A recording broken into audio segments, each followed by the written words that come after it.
দীর্ঘ ১০ বছর মাটি চাপা পড়ে এই চাপাতিটা ১০০ ভাগের মধ্যে ৯৫ ভাগই ঝঙে ধরে নষ্ট হয়ে গেছে। আমি আপনি হয়তো বা এরকম চাপাতি নিজেদের কাছে থাকলে ফেলেই দেব, কারণ এই চাপাতিকে ঠিক করে ব্যবহার করা যাবে বলে আমরা বিশ্বাস করি না। এবার এখানে কফি কালারের খুবই ধারালো একটা চাপাতি দেখতে পাচ্ছেন। এটা এতটাই ধারালো যে একটা আপেলকে একেবারে স্বচ্ছ পাতলা স্লাইস করে ফেলছে। আচ্ছা, এবার আমি যদি বলি কিছুক্ষণ আগে দেখানো ১০ বছর পুরনো ঝঙে ধরা সেই চাপাতিটাই হচ্ছে এইটা, সেটাকে রেস্টোরেশন করে পৃথিবীর অন্যতম ধারালো এক চাপাতিতে রূপান্তর করা হয়েছে, আপনি কি বিশ্বাস করবেন? যদি বিশ্বাস না হয় তাহলে অনুরোধ করছি এই পুরো প্রক্রিয়াটা মনোযোগ দিয়ে দেখুন। এখান থেকে আপনার অনেক কিছু শেখার আছে। যেমন শুরুতেই এই ঝঙে পড়া চাপাতিকে কিনে নিয়ে যায় জো নামের এক রেস্টোরেশন মাস্টার, যে কিনা পুরনো ঝঙে ধরা অকেজো জিনিসকে একদম নতুনের মতো করে ফেলতে পারে। আপনারা দেখতে পাচ্ছেন যে ইতিমধ্যে যেই ম্যাস বা কোর গার্বেজ যেটা ছিল সেটা একটা স্ক্রু ড্রাইভারের ধারালো অগ্রভাগের মাথা দিয়ে ধীরে ধীরে ফেলে দেওয়া হলো।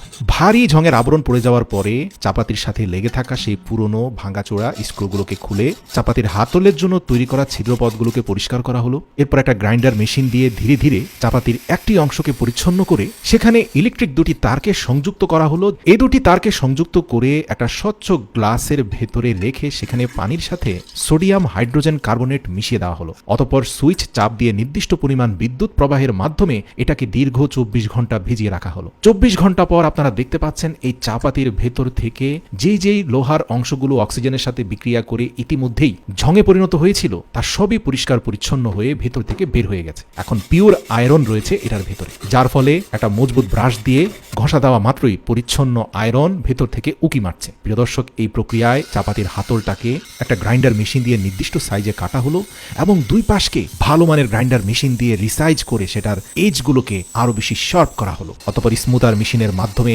এটাকে একদম ধারালো চকচকে করে ফেলা হয়েছে। আপনারা এবার যেই গ্লোসি চকচকে চাপাতি দেখতে পাচ্ছেন, কিছুক্ষণ আগেই এটা ছিল একেবারে অকেজো একটা জিনিস। সর্বশেষ আমরা দেখতে পেলাম সিরিজ কাগজ দিয়ে ডলে স্মুথার মেশিন দিয়ে এটাকে আরো চকচকে, এমনকি স্বচ্ছ আয়নার মতো করে ফেলা হয়েছে। এই দক্ষ রেস্টোরেশন মাস্টার সে তার নিপুণ হাতে এই চাপাতিকে আরো ধারালো করলো এবং এর হাতলের জন্য একটা আয়রন উডের টুকরোকে নির্দিষ্ট মাপে ড্রিল করে কেটে সেটার নির্দিষ্ট স্ক্রু লাগিয়ে চমৎকার একটা কাঠের হাতল দেওয়া হলো এবং সেটাকেও চারপাশ থেকে স্মুথ মেশিন দিয়ে এবং সিরিজ কাগজ দিয়ে ঘর্ষণের মাধ্যমে নির্দিষ্ট সাইজে নিয়ে যাওয়া হলো। সর্বশেষ আমরা দেখতে পেলাম যে একটা নির্দিষ্ট মাত্রার ক্লোরাইডের দ্রবণে এই ছুরিটাকে ভিজিয়ে রাখা হয়েছে কয়েক ঘন্টা এবং এই দীর্ঘ সময় ভিজিয়ে রাখার ফলে এই আয়রনটার স্ট্রেংথ বেড়ে গিয়েছে, কালারটা শিফট হয়ে অনেকটাই ব্রাউন কালার হয়ে গিয়েছে। এছাড়াও এটাকে আরো সাস্টেইনেবল করতে এবং এর কালার কম্বিনেশন চেঞ্জ করতে ফ্রেশ কফি এবং ওয়াটারের মিশ্রণের মধ্যে এটাকে আরো একদিন ডুবিয়ে রাখা হয়। সর্বশেষ দেখতে পাচ্ছেন যে এটা পূর্ণাঙ্গ একটা ব্ল্যাক কালারের শার্প চাপাতিতে রূপান্তরিত হয়েছে। সর্বশেষ কুকিং অয়েল দিয়ে এবং এর হাতলটাকে